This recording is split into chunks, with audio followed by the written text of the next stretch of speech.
Talk Radio Europe. I'm here to check your thinking. There's a major change coming up. I consider it my job to tell the things not being told. We are not afraid. We are not ashamed. We are who we are. We believe in what we believe in. We believe in free speech. So come on, take us on.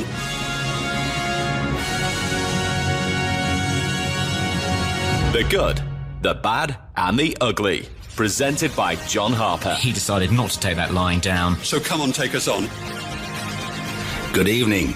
And what a day it's been. What a show that was this morning that was on the coronavirus thing. Well, we'll get around to coronavirus. But before I do, I had a couple of conversations yesterday with people that maybe don't normally agree with me, and they'd heard Katie Hopkins last week speaking, and it kind of made them think, which is what this show's about. It's about making people think. Making people think about what they believe and checking it against what's really happening in the world. And both of these people said to me, I'd never listen to Katie Hopkins. They had a preconceived knowledge of who she was. And that to me was frightening. But I didn't think anything too much about it. There's two people, one down here in Spain and the other one's a friend of mine in England, who's probably listening now. And I went to bed, and at 5 o'clock in the morning I had to get up and bring forward something which I was going to use last week, and I didn't because we got busy. And that's a speech by Tommy Robinson, another person who is, generally speaking, written off by the MSM. He's not available anywhere. The only thing you'll find about him online is actually Tommy Robinson addressing the Oxford Union. And the only reason that he's there addressing the Oxford Union is because the Oxford Union is a free speech debating society, and they couldn't really just ban him and leave everybody else on there. So that's the only thing that YouTube have left online for Tommy Robinson, is the Oxford Union speech. And I actually got completely banned from Facebook just for posting stuff about Tommy Robinson. So tonight I want to put Tommy Robinson out there. Just listen to him, because it struck me suddenly that there's probably an awful lot of people that might be listening to us now but that would never listen to him simply because MSM media have said, bad, Tommy Robinson bad, you cannot listen to him, we will not let you listen to him. Just recently he was arrested, and you would have seen that in the papers. You would have seen Tommy Robinson arrested for accosting somebody. What they never mentioned was the person he accosted had actually felt up, grabbed his 8-year-old daughter's rear end in a children's paddling pool where 3 middle-aged men happened to be, and one of them touched up his daughter. And when he actually tried to restrain him, the guy tried to move. Tommy Robinson hit him. The daughter reported it to the police. The guy admitted feeling up Tommy Robinson's daughter, and they arrested Tommy. So I'm going to go straight off now, and if Giles can just hit that button, listen to this before you judge the man, before you judge me. Listen to what he's saying, and you find out not quite the person you think it is. So I'm going to let Giles start it, but I'm going to say this has got about I can't even say it, the alphabet soup, whatever they are. I can't even say what they are. I don't even know all the designations. But this is about what is happening in the UK. So, off we go. The Good, the Bad and the Ugly. It's just completely bonkers. Presented by John Harper. This is really worrying. The views expressed on this programme by guests and callers do not constitute an opinion endorsed in any way by Talk Radio. About LGBT indoctrination, but more indoctrination in primary schools. That's the issue I want to speak about. With LGBT, I want to focus on the T and see how many people are aware that in September, teachings in primary school will become compulsory. At the minute you can take your children out, you have been able to. Parents have been able to object. Come September, that right will be taken away from you. As a father, as an Englishman, I decide as a parent what's right for my children. That should never be taken away.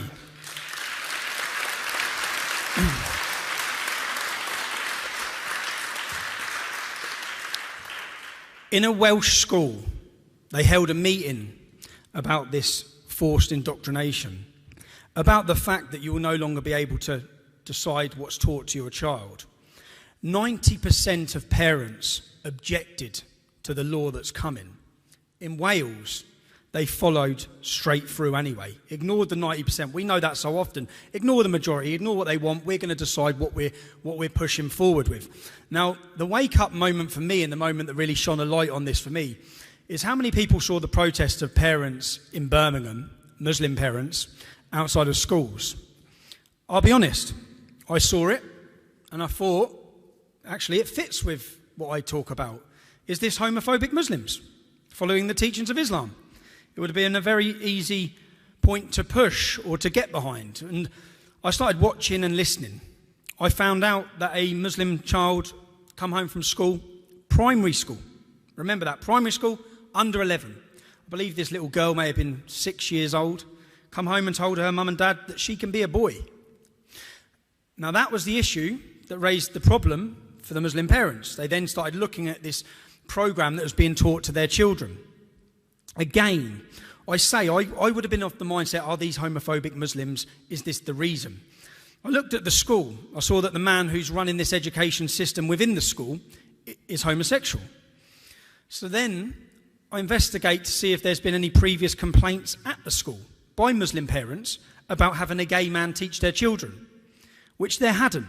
So this, from the parents, wasn't about a homosexual teaching their children. It wasn't really about homophobia, which I was automatically led by the media and pushed by politicians that these were extremist parents and they're bigots. That's what we've seen. That's what I saw. I then looked and listened a lot to what the parents were saying. And I stand here today not as a political activist. I stand here to talk about this issue, which will surprise people, the issue I'm talking about. I talk about it not as a political activist, as a father. I listened to those Muslim parents. I didn't see them as religious activists. I saw them as fathers, concerned parents with what was being taught to their children. The moment that really ingrained it for me was when I saw Ellie Barnes. Ellie Barnes is a government advisor, an award winner, an LGBT activist in Birmingham. This problem comes from Birmingham. It's rolled out from the city of Birmingham, which is why the Muslim parents have been on the front line of this issue in that city. She said previously, and we hear that this is about tolerance. That's what we hear. This is about this teaching of the children. We'll get on to what they're teaching, but we hear it's about tolerance. Ellie Barnes, and I'll quote her, "We must smash the heteronormativity in primary school children." That's someone with an agenda, their own agenda, and they want to push it on our children. Not her children, our children. Okay? Smash the heteronormativity. The normativity of a man being with a woman, which is normal. Okay? And they want to smash it. And this is like when I first woke up to the issues I'm known for talking about. The more I read, the more concerned I come. It's exactly the same with this issue. The more I've started looking and learning and seeing the agenda that's being pushed on primary school children, the more concerned I've come. Right. So that's something you're not going to hear, probably anywhere else, actually. That was put up onto YouTube. It was immediately taken down. If I put that up on my Facebook page, I will lose my page. They would actually say I'm putting up inappropriate stuff. They've decided that you can't actually hear that. And why can't you hear it? Well, because it's happening. And if you don't know about it, and you're not involved in it, and you believe that it's just a lot of homophobic Muslims, then you've bought the dialogue, mate. And you've got the whole thing set together there. And Tommy, forget his fact, it's Tommy, the news that comes out about that, the fact that somebody cares about that does not get out onto the street. It doesn't get out into the populace, and the populace can't turn around and say, well, actually, I think he's wrong, or I think he's right. That's what free speech is about. It's about actually having the right to be wrong. Now, if you've got any calls, and I can see we've got one coming in now, let's have them. It's your show, it's your call, it's your programme. I'm not here. I'm just holding this mic open for your voice. So what have you got to say? Who's on the line? Yes, good evening, John. It's Gary. Hiya, Gary. Good evening. Big shout out for the person that's instigated your series of programmes, etc. Obviously, it will sail close to the wind sometimes, and no doubt I will find something offensive. But no, it's nice to hear free, inoffensive speech. And when I was associated with a radio station a few years ago, I actually interviewed Tommy Robinson, and he is an out idiot. And in the same week, I interviewed Anjam Chowdhury in conjunction with someone that, in the previous studios, and he was an out-and-out idiot. And how can I put this? Certain individuals that called me lefty, blah, blah, blah, or called me, fascist on the right, etc. I thought, well, that would do me. I'm somewhere in the middle, surely, if I'm getting attacked by both sides. But, can I just say a big shout-out, because I was discussing this in England last week, and this would never, ever go on mainstream or even anywhere near mainstream. No. So a big shout out for that. So that's all I wanted to say. Good on you for airing these things, because if they're not aired, one thing actually, as a student of history, Tommy Robinson, as I say, you can't dismiss. I've done some research on him, and he is a bit like Hitler. When they come out, these people, when they come out with a little bit of truth, and they expand it, but you've got to actually sort the wheat from the chaff, which a lot of people don't do that now. They just dismiss things, and I think that's where the danger of this attack on democracy is. They dismiss things out of hand. I mean, don't look at the idiot, just look at what he's saying, and then make a judgment of whether that should be censored or publicised or even aired. But that's all I want. You can't make that judgment as to be censored. The fact is, if you've got somebody, and I'll say I've probably watched most of what Tommy's said. I've followed him for 3 years when he got banged up for asking people the same question that he got asked and didn't get, and everything happened. When he got banged up for that, completely wrongly, I was very much behind the 1.5 million signatures we got to say get him out of prison. What I see in Tommy is I see me without the ability to express themselves correctly. He's got a very simple thing. You do have to watch him. He can get dangerous. I must admit, I'm always wary of someone that doesn't use their real name, and obviously you're aware of the name he's using, whose it is, yeah? Oh, yeah, of course. It's the fact is, though, that it's Tommy. I mean, one of the things I put out on FB was, we're all Tommy now. And in fact, that's exactly what 1.5 million people from a complete diverse background actually said.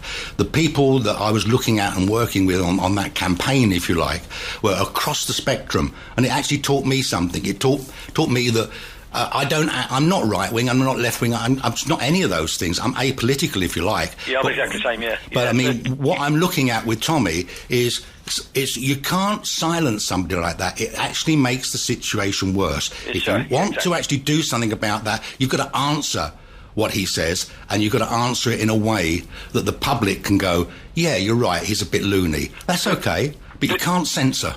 The absolute example for that, in my mind, is a few years ago on BBC Question Time with the gentleman from the National Front. Right. And I explained to my children at the time, we've gone back a few years, and I said, they said to me, should he go on? I said, he should be put on, and then you'll find out what an idiot or whatever he is. But instead of that, certain sections of a certain wing of society got him banned, so we never know. Now, there could be an argument in their favour to say that, he's now gone, etc., but it is a very, very dangerous road to go down. And the last 4 years in particularly, I think democracy, certainly in the UK, has been on the back foot. Absolutely. And talking about the National Front, I was talking to somebody actually in this station yesterday about what started me off on this, what started me off on wanting to get to the truth, and what started me off on wanting to get free speech out there. And ironically, it was because I heard so many bad things against the National Front back in about 2006, I think, I decided to actually have a look at their site. Because I thought, OK, let's just see how bad these people are. And what frightened me was that some of their policies I actually agreed with, and that frightened me because it literally frightened me. But it also made me think, okay, well, if that's the way it is, if we just shut people up by deplatforming them or whatever, I mean, the only place you'll find Tommy Robinson on the internet is on the Oxford Union speech. And if anybody hasn't listened to that, I would suggest they do, because I think it gives a very good idea of where he comes from. He ain't perfect, he could be dangerous, but he's going to be a lot more dangerous if you try and suppress him. That's my viewpoint. Just quickly, this sounds like publicising him, and I don't believe anyone should be publicised as such, but there is an interesting subject of him being trolled, and he tracks down and knocks on the door of the person trolling him, or whatever it is. I don't do technology, so I don't know the vernacular, all these words, and that's causing half the problems in the world as far as I'm concerned. You're talking to someone with cassettes and VCR still, and the worst thing that's going to be damnation of civilization is Facebook, etc., as far as I'm concerned. Yeah. It's very interesting when he actually knocks on the door of the person. That's quite frightening, actually, when you can track someone down to that. But anyway... Yeah, but that person, you didn't see... You only saw the MSM side, because you wouldn't have seen the other side. I don't know what MSM means, to be quite honest. Mainstream media, right? But you saw what they published. But actually, if you saw it, the guy that was there was an anarchist, and he'd actually been to Tommy's house and accosted his wife and children and said he was going to rape her. Now, you tell me why any man wouldn't go to that guy's house. Right, yeah, exactly. Gary, lovely to speak to you. Okay, all the best. Take care, mate. God bless. Bye-bye. Hello, who's on there now? Hello? Hello? Hello? Hello? Hello? Hello, is that Pat? No, this is Marlene in Calpe. Marlene, hello, Marlene. Lovely to hear. I'm so interested in your, all what's going on. Because I've been here living in Spain for over 40 years. But I'm English. I'm 83, so I can give you a little reason. And I've been always a little bit in touch with my country. Of course, I'm English. I'm proud of it. And I've always been interested. But what I've seen over the years, what is happening to this country, to Britain, all this disgustingness, I think they're some of the biggest hypocrites in the world. You don't hear what is really carrying on. I listen to as many different newsreels as I can, from different countries, to try to get some kind of feeling. Because if I listen just to the British one, or to the States one, I find it's absolute nonsense. And it makes me angry. And I'm glad to know that you've got this program here, because although we're English, we need, and I still love my country, and I want it to be good. But there's so many people in it, making it into a dung heap, as far as I'm concerned. And it upsets me. But anyway, I'm glad that you've got your program, John, because we need to speak. We need to listen to these things, because a lot of the people in England are being brainwashed. And it's time that they came out and shouted. Yeah, well, Marlene... Anyway, all the very best to you and to everybody. Okay, Marlene. Okay. Like me, you can also remember before all this brainwashing started, because you're old enough. I'm not quite that old, but I'm heading that way. And I can remember when you could actually say what you wanted. You might get smacked in the mouth, but yes, you could actually speak, No, you could. Yes, you could. Yes, you could. And this is what we've seen over the years. Yeah, it's called neutering. They've neutered us. That's what they've tried to do. They've neutered us. Yes, I see. Completely disgustingness. This chappie, this Tommy fellow, what he was saying about, I saw that actually on the television about the Muslims, with their children and standing out. And I agreed with them, of course. Absolutely. What is happening? They're making the children of Britain into idiots and stupidities, and we should stop it, because it's not natural and it's not right. Well, I'm glad that you've got a voice and you've got somewhere you can actually express it. So thanks for phoning in, Marley. I'm very glad. Thank you very much, John. Okay, thanks a lot there. The Good, the Bad and the Ugly, presented by John Harper.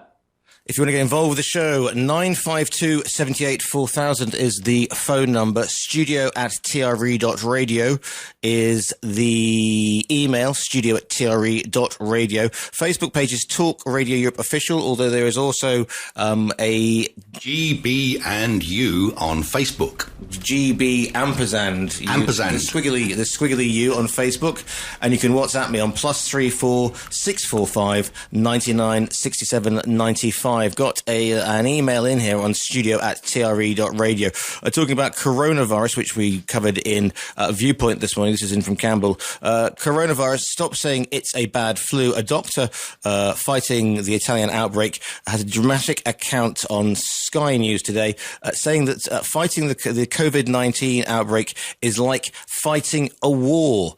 Doctor fighting Italy outbreak shares dramatic account. Today, of course, obviously, lots of images coming out of Italy. John? Yeah, I mean, I'm not saying it's a bad flu. I completely recognise that it's a serious virus. It's just how it got there and what it's all about. I mean, I'm not looking at the virus. I don't particularly want to discuss the virus. I want to discuss what this is actually about. I mean, is this just a little outbreak from a lab over there, 280 meters rather from a fish market, or is this a planned operation? And if it is a planned operation, who's behind it? That's the main thing. I mean, we were discussing here in studio a little bit earlier on that. And Giles brought up a very interesting point that came into him earlier. That yesterday the Chinese, as you know, the value of shares has just dropped all over the place. So is this a global crash down on shares? Are they trying to collapse the market? The Chinese yesterday went in and bought back all of their shares in the companies, the American companies that are operating in China. They dropped down. The algorithms say sell. They dropped down to below a certain level, and then the Chinese went back in. The government went back in and bought back all their shares at tuppence, basically, and now made 2 trillion on it. So we have a call. Let's go to that. Hello, who's on there? Oh, hello, it's Pat Benidorm. Hello there, Pat. Hello? Hello, can I hear you? Yeah, it's Pat Benidorm. Hello, Pat. Yeah. Now, my daughter is a doctor of science, and she works in the laboratory, and they're they are completely exhausted trying to find out about this virus, right? Yeah. But they think that an experiment has gone wrong, right? Like the SARS and the MERS. And the people that are responsible for this are the Chinese, because they are fanatic about experiments. Absolutely, and that was my first thought on it as well. When exactly. I'm not a doctor, but but she said that the SARS and the MERS, they're not mutant like this one is, but this one is a real, very mutant thing that's going all around the world. Yeah. I mean, one thing I know is for a long time I've known that there's a global collapse coming. I have a pretty good idea. David Icke was on a couple of days ago with one of our presenters, and it's a great interview, and I recommend everybody to download it. But I mean, the fact is, I met David about 40 years ago, and I thought he was a nutter at the time, because at the time I was still buying the Kool-Aid. I was still buying the mainstream media plan, if you like, and I just thought, well, the guy's a lunatic. Over the last 35, 40 years, I've seen that everything that he's said is happening has actually started to come true.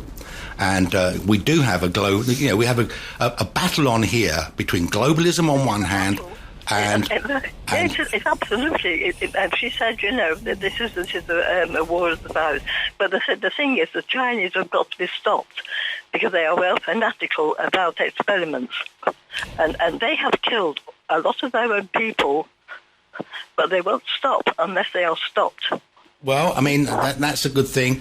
I've got to tell you, 1979, myself and the lady that's sitting to the right of me hasn't had a chance to speak yet, were sitting down in Indonesia, something she was asked about earlier, and talking to some American spooks, American spy people.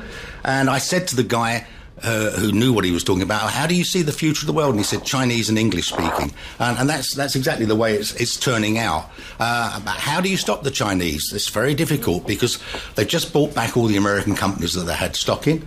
They own most of the companies in America anyway, because they've been buying stock there and trading it for dollar stock all the time. I mean, they have an agenda, and I don't know what you do about them. The thing is, they have to be stopped. They cannot kill the whole world, and the thing is that they will. If they don't get stopped, they will. Yeah, I mean, I agree. Okay, well, let's see. I mean, we'll see where we go on that. Okay. Thanks for going in, Pat. Thanks. Got an email in here from Alex saying, folks, a bit of theory coming up here. Don't take it as some lunatic fringe point of view. I'm not a secret Nazi Katie Hopkins eugenics freak, but it came out of a discussion that I had last night. So, let's assume that COVID-19 is 100% made by nature. There are some conspiracy theories running around that it is man-made. Now, there are two major problems facing mankind and the planet: climate change and overpopulation. We are all pretty aware about climate change, but what about overpopulation? From personal experience, I've had to live with family members in their late 80s and 90s who spent their last chapters of life with dementia-related diseases. They had no idea who or where they were, and absolutely no quality of life for the last few years of their existence. I am sure that those of you who are my age also have similar stories, whether it's a parent, grandparent, or uncle. What was the cause? Modern medicine. Keeping too many people alive. How do we know? The global explosion of dementia-related diseases. My theory for those nuts who want to live forever is you may, quite soon in history, be able to keep your body alive for many years, but the mind might just degenerate because it was not supposed to live that long. Groups of 200-year-old billionaires in nappies with no idea who or where they are. Whom is the virus most dangerous to? The over 80s. Okay, now climate change. The outbreak is doing more to fight climate change than any of the plethora of capitalist hungry governments and corporations raping and pillaging the planet. There's an article in the Guardian. So in the same way that the Black Death heralded the Renaissance, has Mother Nature finally had enough of us and is causing a global population cull and reduction in all forms of CO2 producing activities? She can be quite harsh at times, old Mother Nature. It is a thought. Yeah, it's a very good thought as well, but not one I totally agree with. But I do actually see that I'm very opposed to eugenics. The whole concept of this program from the start was against eugenics. The very first week was a eugenics and then against eugenics. Not opposed to the fact that you reduce the world population, just not actually very happy with the fact that somebody might actually choose who actually reduce. Sandy here laughing. Well, I'm just wondering how you're going to reduce it without actually reducing it, John. Well, I mean, what we're seeing... What you mean is you don't want to be the person on the front line. Well, as I said in the promo in the first week, if I'm one of the 500 million that gets left, I think that's great. I mean, wonderful. We're going to sit there with 500 million people on the world, the technology of the world at our disposal, a willing group of slaves that will work for us quite happily and be quite well fed. I mean, conceptually, and certainly 40 years ago, I would have gone for it all 100%. But then 40 years ago, I was just saying, why don't we have one number implanted into our arm at birth, and then we don't have to have all these messy bank accounts? So it does change. And what it looks at now, to me, it's not a big deal. I'm nearly 70. You've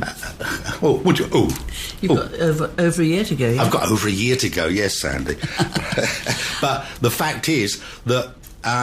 I'm not really that fussed what's going to happen in the next 50 years, to be honest, because at nearly 70, I don't expect to reach 120. You don't see yourself as a 200-year-old billionaire sitting around with dementia and a nappy, then? No, I don't think so. I don't think so. I mean, I could see myself taking care of a 200 billionaire or whatever. I don't mind about that. But, I mean, I don't see myself getting there. But the fact is, I do care about future generations. And I think that the concept of saying, well, we've got too many people in the world, so we're going to reduce it. That's just not right. Somehow, I just don't. Anybody out there believe that it's right to actually reduce the population of the world by 6 million? We've been doing it actually since time began, because we've been having wars, and that reduces population. We've had famines. You read the Old Testament, you'll find there are lots of famines, and there still are famines going on today, and that reduces the population. It's getting out of balance because the natural death rate has almost disappeared. If you go back to the Victorian times, they had 12 children because they expected 2 to survive. Mm-hmm. If you have 12 children now, you expect all 12 to survive. That's all right. In Europe, mostly we've cut our children back to like 1 or 2 per couple, and some people haven't had any at all. But in other parts of the world, they're still producing a lot of children per couple and still being told by their religious leaders to do so. So when you've got more of the world surviving but not actually producing anything, it puts too much of a burden on those people who are producing anything to support them. But the reality and the truth of the matter is that actually with the technology we've got now, there's no need for anybody to work and there's no need for any shortage. It's just that at the moment it's going to the two power sources that are there, the globalists who run the corporations and the money men who are only interested in money.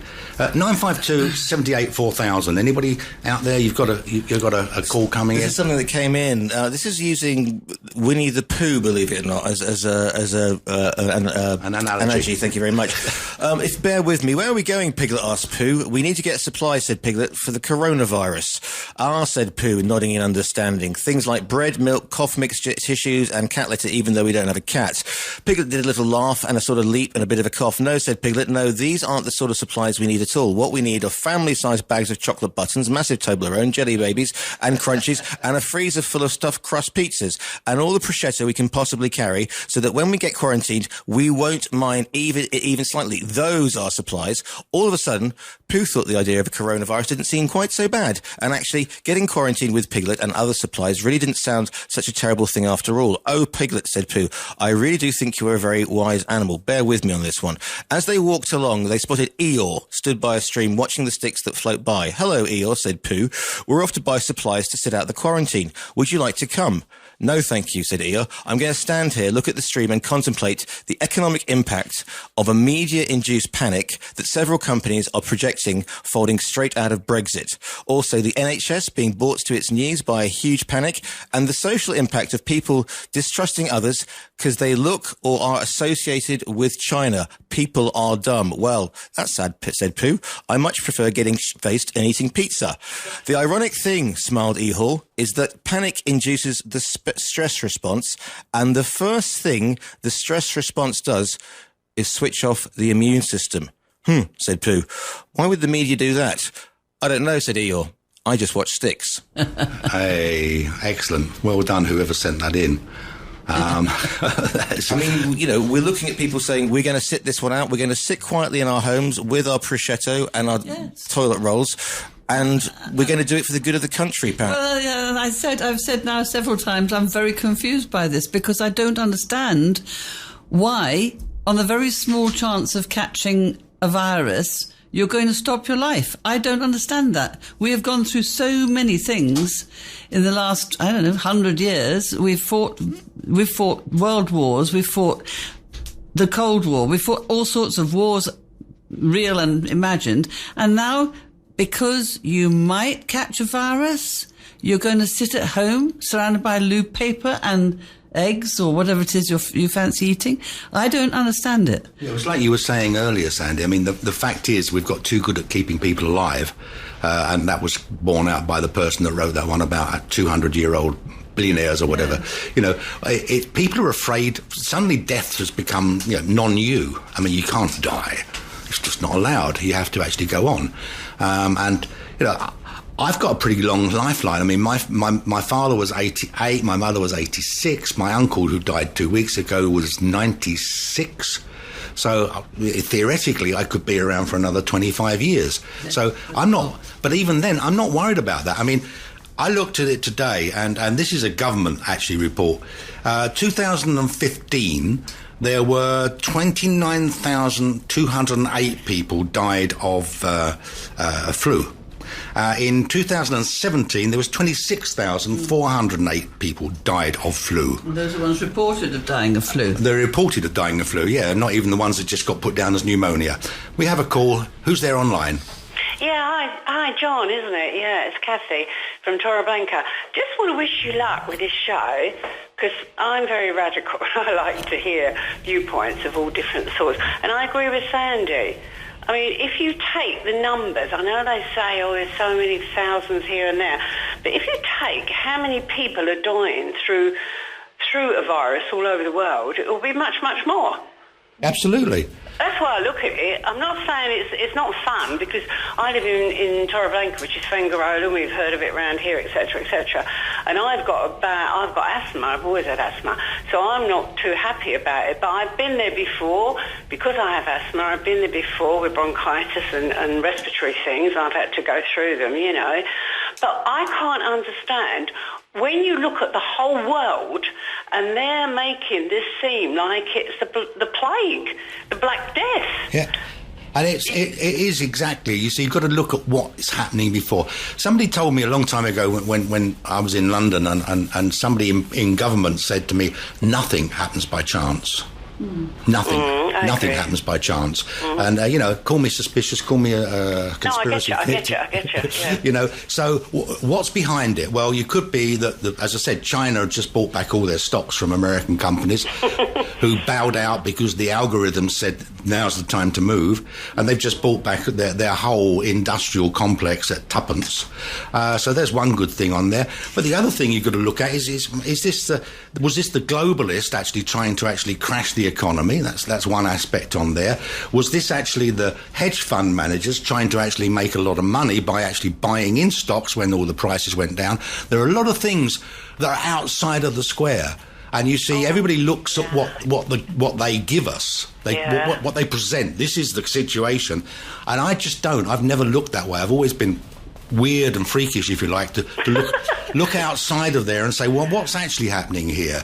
And I'm not a mad conspiracy theorist, as I said to somebody earlier. I know you're not. I know you. I've heard you before. The thing, what I look at it is this: the world now is motivated by money. Everything is about money and control. Yeah? Absolutely. And I do think that somewhere behind this is that I don't know what, like you, I don't know what, but I'm just so pleased that you and other people, obviously, but you have got this show and you can put it out there. Because so many people just go, what? And they don't really look into things, and it irritates me. Yeah, so good luck, my man. Thank you. Long may you reign. Ciao. And thank you for Talk Radio Europe for actually giving us this voice, because it is your voice. Viewpoint, so. Well, there you go. There you go. You've anyway, heard me ciao before, for now, then. darling. I'll probably ring you in the not too distant future. Excellent. Oh, and I thought Sandy was right too, saying that why are you? Everyone is so uptight about whether you're going to get a viral sort of flu thing. And like locking yourself indoors and God knows what you're not doing. Do you know what I mean? Anyway, enough of me. Excellent. Ciao. Bye-bye. Thanks a lot there. Talk Radio Europe. The good, the bad and the ugly. Presented by John Harper.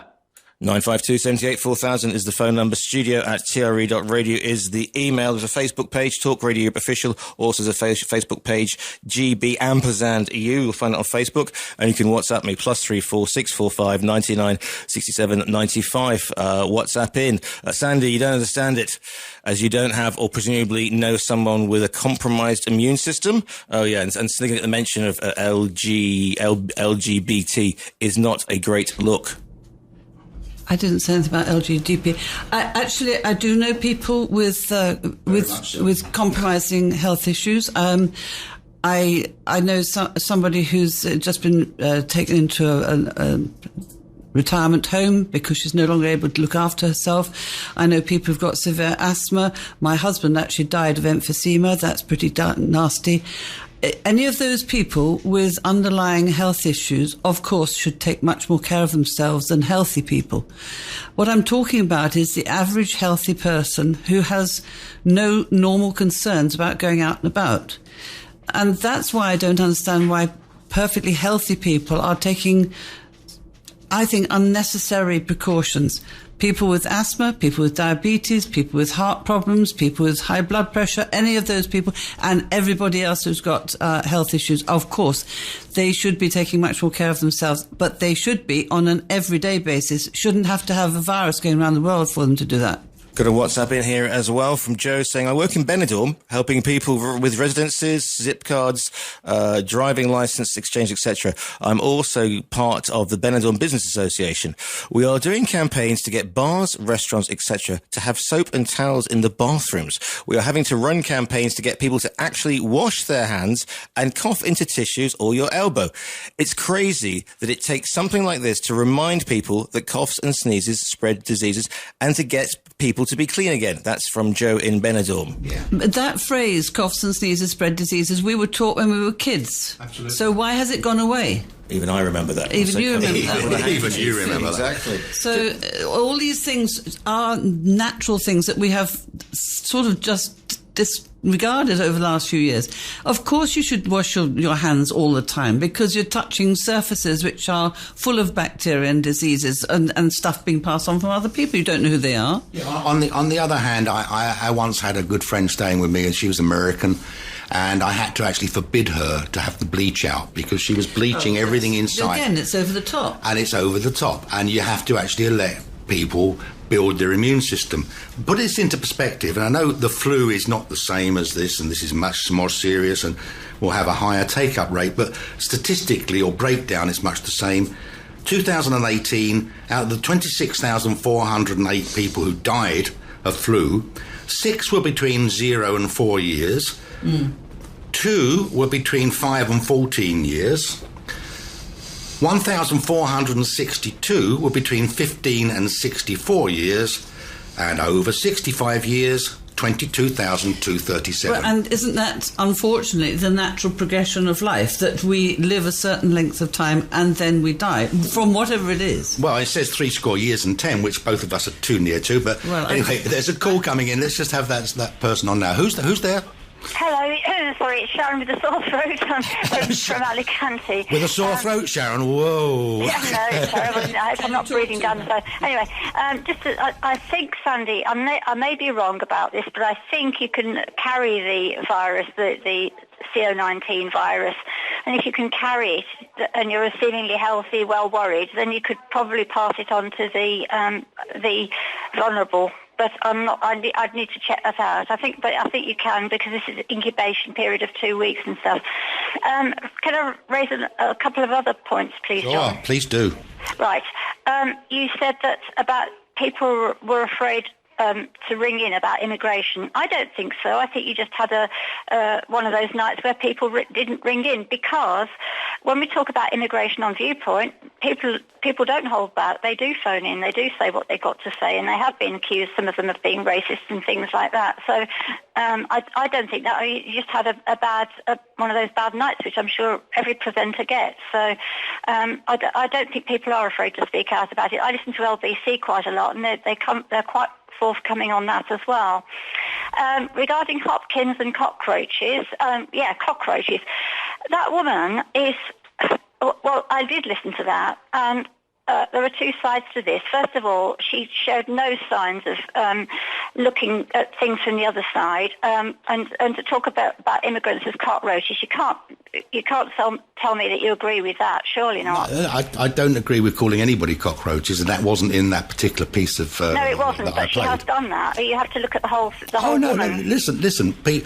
I can tell you now, just because I'm not used to this yet. It's very difficult when you're actually in a confrontational situation not to say something out of hand and rashly. Fortunately, I had a couple of years of Viewpoint to condition me to try and actually watch what I say. But I mean, I can understand. I don't actually say that she's perfect in any way, shape or form, but I don't agree with her being censored. If she's saying something wrong, it's far better to actually bring it to her and say, look, you can't call people cockroaches. I don't think... Yes, no, I would agree with you on that. I'm for free speech. I just don't... and Robinson, he's the reverse. He actually puts on this front of being the Mr. Nice Guy, and behind him there's some pretty dangerous ideas, but that's my... But maybe Tommy Robinson will see a positive side of Islam, because I agree with him on that. We have in the national curriculum in the UK now, they're teaching it in the English curriculum national schools out here in Spain, the ones run by the British Council. They teach it. I have a friend who's a teacher at a primary school, one I did some supply work in, and she's having to teach sex education. She has an 8-year-old daughter. She's not happy about it, and she's having to do it. So I think we're at one on that one, and with the Muslim parents as well. She's finding it very difficult. She's having to, if she could just answer questions that the children might ask, which I think you should do. If a child puts his hand up, or, Mummy, where do babies come from? You can give some kind of answer. But to be forced to teach the details to young children, I think is totally wrong. And she's having to talk about parts and she's not happy doing it. She doesn't enjoy doing it. And so what sort of teaching is that going to be when she's not happy doing it? That's pretty well it, really, John. Yeah, it's good, Sharon, you phone in, and it's good that Sharon, John, Tommy Robinson, and your friend agree with him. actually can agree on something. Yeah. Okay, thanks a lot, Sharon. Cheers, mate. Okay, bye. And next online we have. This is Felix here. Hello, Felix. How are you doing? Okay. Right. I'll just focus on one thing if I can. But that's impossible, really. But first of all, Tommy Robinson was the man who, more than anybody, many years ago, when by the way, David Icke and Richie Allen were completely silent on the issue, raised the issue of grooming up English girls in places like Rotherham and suffered for it. This was many years ago. And the reaction of the English middle class, especially that populates government, was horror that anybody should raise this issue that Muslims were operating gangs, very connected with their religion, by the way, one of conquest, and molesting these children, English children like this. And Robinson was doing that. So, I mean, I know Robinson's politics inside out, I've watched everything that he said. Robinson is a climate change denier, like you are, and like Ike is, and like Richie Allen is, and like so many people are. In other words, as Stephen Ritson emphasizes, denies the science, thinks that they know better than the science, that the big issue, I'll just ring off at this point, the big issue that's being discussed tonight is this virus, and again, there's so many different angles coming in on it. But this virus is a serious matter because it's not the flu, it's more serious than the flu. It's more comparable to the what became known as the Spanish flu, which killed many millions. 100 million. I think it was in 1918. 20 and 50 million. Yeah, I mean, the difference on the Spanish flu was, first off, that we'd just come out of the First World War and we didn't really have anything to do. There wasn't any antibiotics. And also, the fact is that it was because it was the end of the Second World War and it broke out in France. First World War, broke out in France. It got spread very quickly because the men were sent home. And obviously, got millions of men being sent all over the world, of course it's going to break out. But still, percentage-wise, it was a small percentage of the world. And that's what we're really looking at. With the climate change, I've got a whole section on climate change. We just don't have enough time tonight to be able to do it. But I think maybe, because you like climate change, and you'd call me a denier, that's fine. I don't mind you calling me a denier because I don't deny that we're getting warmer. I just deny that anybody got the solution, that's all. And the solutions that were there. And there's one bit that I will play now, Lay Down and Die, that's it. Much.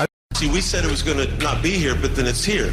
Like we said it was going to be warm and it's cold because that's like change, right? Climate change, hello. So this is a scary sight. What we're calling for people to do, okay, no more flights, no more cars, no more trains, no more food, no more air, and just die. If we're not willing to lay down and die as a people, there is no way the human race can survive. Okay, and that sums it up for me, Felix. Are you still there? What was he saying that we should lie down and die? He said that you have to stop planes, you have to stop trains, you have to stop. You can't use oil. You can't. I mean, in fact, actually, this virus is helping your cause quite a lot because if you look at the pictures of China, the clouds have disappeared because all their factories are shut down. John, just let me get a word in now and again. Okay, this guy. This person who you've put on there, he obviously sees no no possibility of changing the situation around. The first thing to establish, though, is there warming taking place of the Earth? That's the first thing. The first thing is the science. This is why Greta Thunberg is so dangerous to the fossil fuel industries, is because she says time and time again that we must follow the science.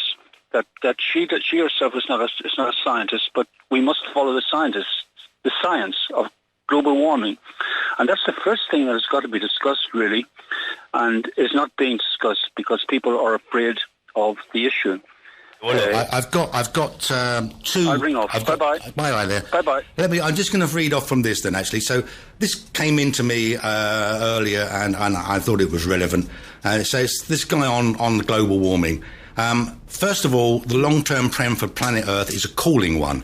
If you remember your lessons from science classes, you will recall that the Earth started out as a molten ball and over hundreds of millions of years began to cool, eventually forming a mantle or crust and creating an atmosphere and the oceans. The volcanic activity that permeated the Earth has also diminished over time, reflective of a continued cooling. It's not a diabolically plot, rather just what happens in the life of a solar system. And we've got to call in, and let's get that one in before we close the show down. Hello, who's on the line? Yes, hello, this is Gil from Calpe. I just heard Felix talk about the climate thing. Yeah. Now, he gives the impression as if he's defending science, as if he knows something about science. Well, I can tell you, I'm an ex-scientist, and I'm a nuclear physics, and I've got a PhD from Massachusetts Institute of Technology, and many of these scientists I know personally, and there are many scientists who say all this thing about global warming is completely wrong and complete rubbish. And the biggest lie of all is that there isn't consensus among the scientists. I mean, I can give you names of lots of scientists, and there have been petitions in the newspapers, lots of very, very famous scientists, climate scientists, Nobel Prize scientists, who say, all this thing is hyped, is complete, just a no-burger, like the Americans say. It's simply not happening. I mean, global warming is not happening. The Earth is not getting warmer. We've had a bit of a warming since 1600, which is the small ice age, till about the 1900. In the past 30 years, despite all the industry that we have, and most of the industry and the pollution from the CO2 is the past 30 years, with China and in India and America, emitting CO2, but the average temperature of the Earth hasn't changed, so there's nothing to worry about. And the media does not allow these ideas to be heard. I mean, which is why this show's on there, and we are going to have to close out. Your show is excellent. Yeah? We're going to have to close out in a minute. I was actually going to play a piece by Dennis Meadows. I'm sure you know him from MIT. Right. And he actually, I was another piece I've got to play by Richard Siegmund Linsen, who's also MIT. But I think we're actually maybe next week we're going to actually go for climate change. Felix is saying we need a whole program on it. Let's do it next week. Right. Let's actually examine this problem and see where we're going with it. Yes, okay. And he says something about listening to this child from Sweden who's 16 years old, knows absolutely nothing, has lots of psychological problems. It's complete child abuse what is happening. Absolutely. And we're going to lose the time because we're going into the news and nothing stops for the news. Thanks for being here, people. We really enjoyed this show. I'm afraid we run out of time. A lot of people have said we need 2 hours, but, hey, you're going to have to get some money together for that to go together. And in the meantime, I look forward to seeing you next week, and we will do climate change. Thanks very much. Enjoy your week. The views expressed on this programme by guests and callers do not constitute an opinion endorsed in any way by Talk Radio Europe. Online, on mobile, on the TRE app, your smart speaker and on air. This is TRE.